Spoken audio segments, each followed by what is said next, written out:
구약 성경 318면입니다. 신명기 33장 29절 우리 한 절 말씀을 함께 한 목소리로 읽도록 하겠습니다. 함께 읽습니다. 이스라엘이여 너는 행복한 사람이로다. 여호와의 구원을 너같이 얻은 백성이 누구냐? 그는 너를 돕는 방패시오 내 영광의 칼이시로다.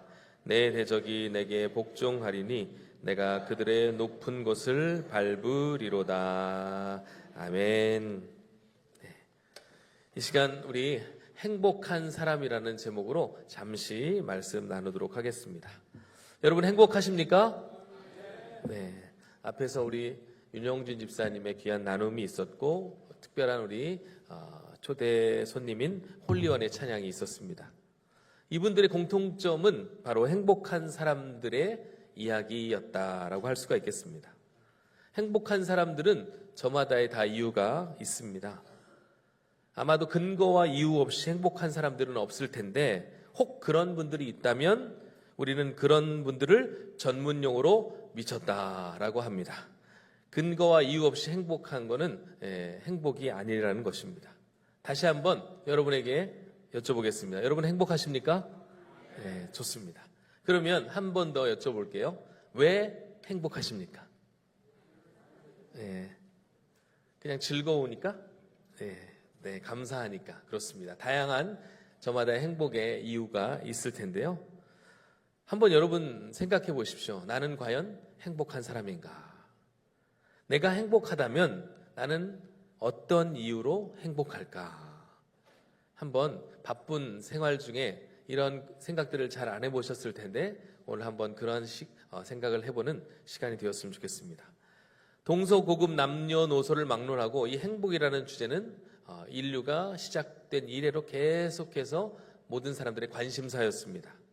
그래서 나름대로 고민하고 정리해서 이렇게 생각들을 내놓았는데 그 이제 이야기 우리가 잘 아는 대로 고대 그리스 철학자 대표적으로 아리스토텔레스라는 사람은 행복은 선한 삶을 사는 것이다 이렇게 나름 정의를 내리기도 했습니다. 그리고 또 에피쿠로스라는 학자와 그 학파는 행복은 마음의 평화와 신체적인 쾌락이다 이렇게 정의 내리기도 했습니다. 이 연구들이 계속 진행된 결과 오늘 우리 시대까지 이제 학자들이 계속해서 이 주제를 가지고 연구를 하고 있는데 특별히 무엇이 인간의 행복을 보장하는가라는 설문을 가지고 우리가 잘 아는 삼성경제연구소 셀이라고 불리는 그리고 성균관대학교가 만 18세 이상 남녀 1605명을 대상으로 그렇게 조사를 했다는 거예요. 무엇이 인간의 행복을 보장하는가? 그래서 5가지를 이제 꼽았다고 합니다. 첫째, 젊음. 두 번째, 남보다 잘 사는 것. 세 번째, 많이 배운 것. 네 번째, 종교를 갖는 것. 다섯 번째, 가족과 여가를 잘 보내는 것. 이게 행복의 기준이라는 거예요. 여기서 여러분은 몇 가지가 해당이 되십니까? 저는 자신 있게 말할 수 있습니다. 하나는 확실합니다. 4번. 젊다고 얘기할 수 있을 것도 같고 없을 것도 같고 다 상대적이잖아요. 그래서 남보다 잘 살지는 확실히 못하니까 2번은 제끼고 많이 배운 거? 뭐 그럴 수도 있죠. 학위를 석사를 어쨌든 2개나 했는데 별 필요가 없습니다. 종교를 갖는 것 중요하죠. 가족과 여가를 보내는 것. 여러분은 이 중에 몇 가지가 해당되십니까? 그러니까 젊고 남들보다 조금 여유롭게 살고 많이 배우면 행복하다고 느낄 것 같다는 거예요. 그러니까 이게 행복이다라고 이야기할 수 없고 이렇게 이런 조건들이 충족되면 행복해질 것 같다라는 것이 설문조사에서 나왔습니다. 그러면 과연 젊은 사람이 나이 드신 연세 드신 어르신보다 행복한가? 여기에 대한 연구도 이미 나와 있습니다. 한 연구기관에서 43개국, 이건 더 커요. 6만여 명을 대상으로 연령과 행복의 상관관계를 조사를 해봤는데 결과는 어린이나 어른이나 행복도가 비슷하답니다. 그러니까 별 나이하고 상관이 없다는 거예요. 최근에는 오히려 어린이들보다 학원을 많이 다녀서 그런지 어른들이 조금 더 행복하다라는 그런 조사 결과가 나오고 있답니다. 그러면 남보다 또 잘 살면 행복한가? 이 조사도 해봤는데 소득과 행복은 별 상관이 없다라는 결론이 또 나왔어요. 또 하나 재미있는 조사는 요즘에 외모들에 관심이 많으니까, 그렇죠? 외모. 대학교에서 외모를 가지고 조사를 해봤습니다. 학생 가운데 상위 10%, 저는 이게 무슨 기준인지 모르겠어요. 아마 제 느낌상 저 정도 되는 사람이 10% 되지 않을까. 네. 여기 크게 비웃으시는 분들이 계신데. 예, 긴장 푸시라고 하는 얘기예요. 예, 저는 그냥 평범하죠. 예. 학생 중에 상위 10% 되는 학생, 외모가, 그리고 또 어떤 기준인지 모르겠지만 하위 10%, 예, 하위 10% 안에 드는 외모를 가진 그룹하고 행복도를 조사를 했답니다. 결론은 잘생겼다고 예쁘다고 행복하지도 않고 못생기고 안 예쁘다고 행복하지 않은 것도 아니라는 거예요. 그러니까 외모도 별 상관이 없다라는 결론입니다. 이런 연구를 통해서 학자들이 이제 다음과 같은 결론을 내렸습니다. 행복은 어떤 조건, 즉 젊음, 뭐 어떤 재산, 지식 정도 때문에 좌우되는 것이 아니라 그 사람의 마음 상태에 달려있다라고 결론을 내렸습니다. 이게 완벽한 결론일 수는 없지만 현재까지 학자들이 열심히 연구한 결론이라고 해요. 예. 근데 조금 어딘가 미흡해 보여요. 이게 아쉬워요. 이게 과연 결과일까? 그런데 어디까지나 이거는 연구기관의 결과고 오늘 말씀, 성경은 과연 행복에 대해서 어떻게 말하고 있는가? 우리가 지금 성경을 한 구절 읽었는데 사실 이 말씀은 교회 다니는 사람들은 한 번쯤 다 들어보셨던 말씀이에요. 모세가 이스라엘 백성들, 그러니까 하나님께서 약속하신 가나안 땅 입성을 앞둔 이스라엘 백성들에게 한 마지막 설교의 마지막 부분이에요. 너희는 행복한 사람이야. 앞으로 행복해질 게 아니고 약속의 땅에 가서 행복해질 게 아니고 지금 너희는 이미 행복한 사람이야. 이렇게 이야기하고 있는 거예요. 그런데 여러분, 그렇지 않았습니다. 이게 무슨 얘기냐면 인간적인 기준으로 볼 때 이스라엘은 행복과는 아주 거리가 먼 사람들이었다는 거예요. 예. 애굽에서 출애굽한 이후에, 이집트에서 출애굽한 이후에 40년을 광야에서 살았습니다. 여러분, 광야 가보셨어요? 광야? 아무것도 없습니다. 그래서 이런 말이 있어요. 광야, 미칠 광, 밤야, 밤만 되면 미치는 곳이 광야다. 제가 한번 생각해 봤어요. 이게 무슨 얘기예요? 오늘 하루는 어떻게 살았어요? 아무것도 없는 땅에서 오늘 하루는 버텼습니다. 그런데 또 내일은 무얼 먹고 살지? 아무것도 없는, 준비되지 않은 이곳에서 내가 어떻게 살지? 이런 고민이 밤만 되면 시작되는 곳이 광야예요. 당장 내일 물도 없습니다. 음식도 없어요. 그러니까 이런 조건들이 행복의 기준이라면 이스라엘 백성들은 행복과는 아주 거리가 먼 사람들이었다는 거예요. 그런데 지금 이스라엘 백성들을 보면 모세가 보면서 야, 너희 어떻게 이렇게 기가 막힌 인생을 사니? 너희 인생도 참 기구하다. 이런 표현을 하지 않고 뭐라고 하고 있어요? 너희는 행복한 사람이다. 라고 말하고 있는 거예요. 여러분, 그 이유가 뭔지 궁금하지 않으십니까? 모세는 왜 아무것도 없는 빈털터리와 같은 이스라엘 백성들을 향해 너희는 행복한 사람이야 라고 그렇게 이야기하고 있는 것일까요? 두 가지 이유가 있더라고요. 첫째는 그들이 구원받은 하나님의 백성이기 때문입니다.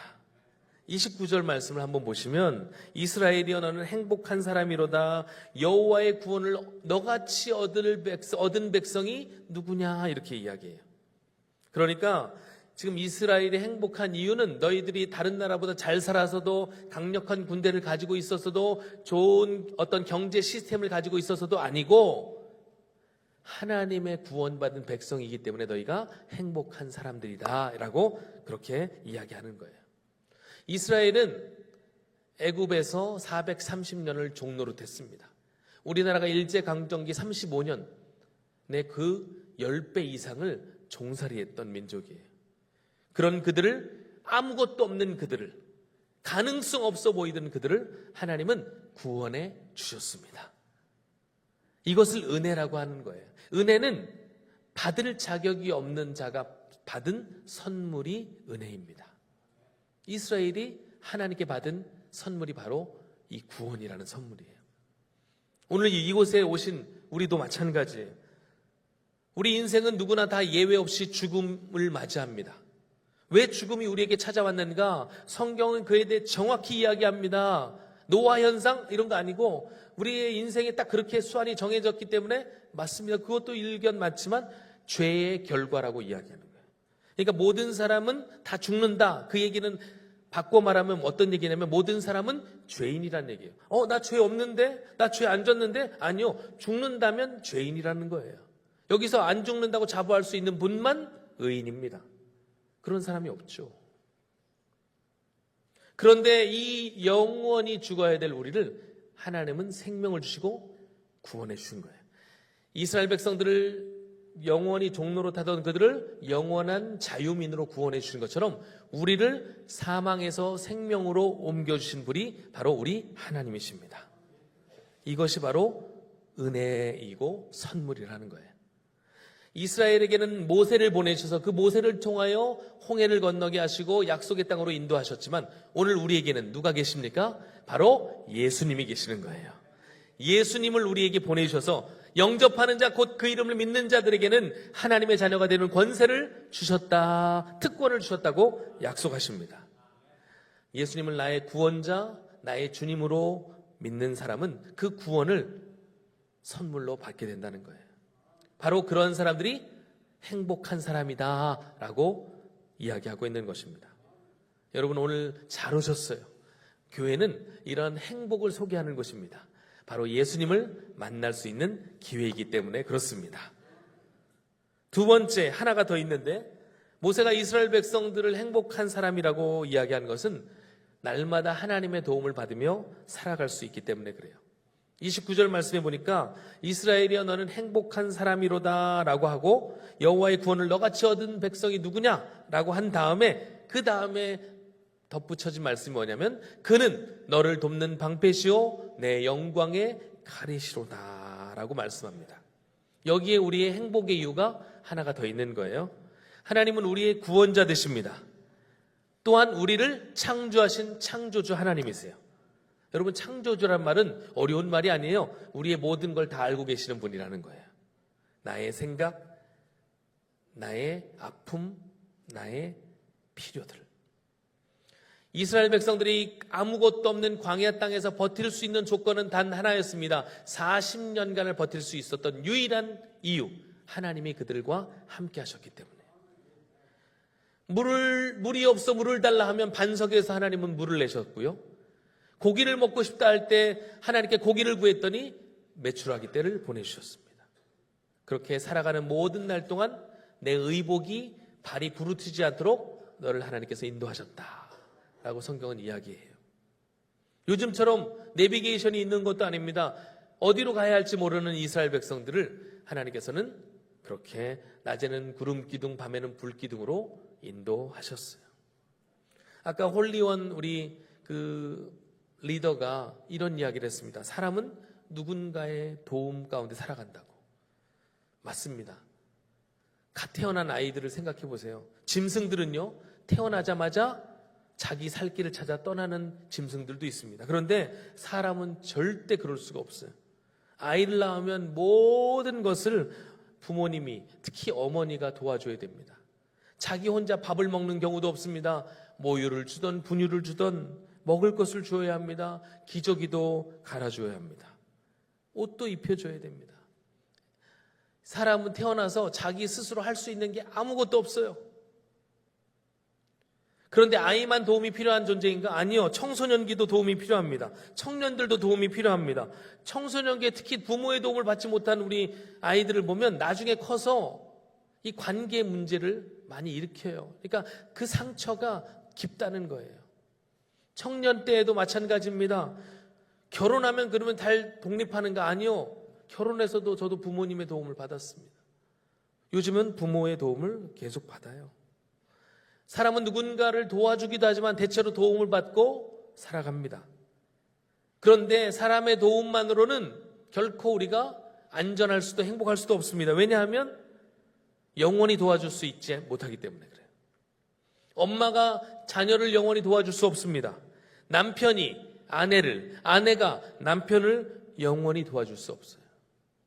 그렇게 우리에게는 영원히 우리를 도우실 분이 필요합니다. 그분이 바로 우리 하나님이시라는 거예요. 하나님은 도울 준비가 되어 있으세요. 그래서 언제나 돕기를 원하십니다. 그런데 사람이 무지해서 자기 힘으로 살아가려고 해요.